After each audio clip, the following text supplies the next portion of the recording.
Hi, I'm William. This is the wine room at Putnam Market in Saratoga Springs in upstate New York.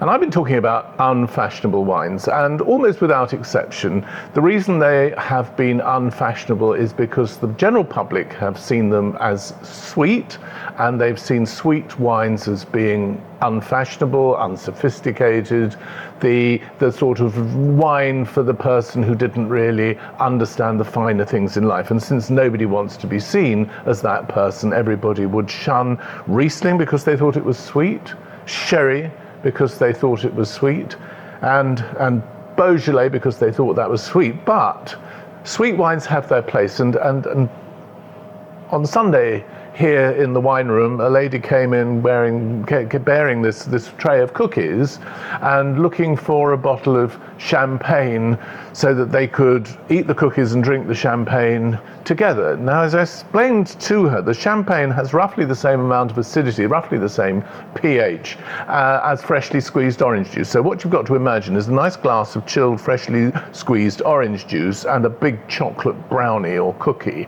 And the mixture is not one that I would recommend, and I don't think you would either. But however, there are times when sweet is the only thing will do. Like here, look at this brilliant cupcake made by my friends in the bakery. And you couldn't possibly drink dry wine with this. You definitely want something sweet, maybe something like some Moscato. And Moscato is about 5% alcohol, and the rest of the unfermented sugar's still in the bottle. That's why it's sweet and why it's not very strong.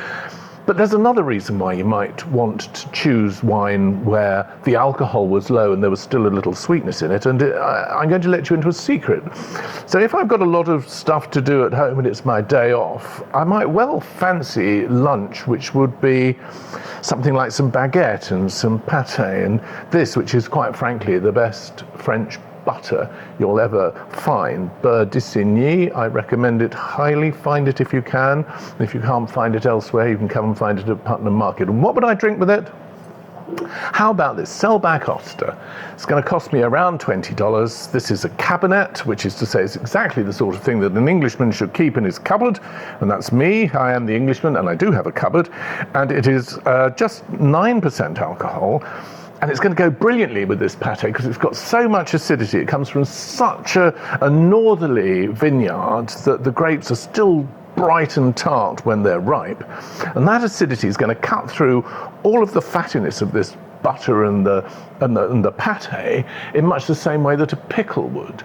And because it's only 8 or 9% alcohol, I can have a glass or two of this at lunchtime and still be able to do the yard work in the afternoon.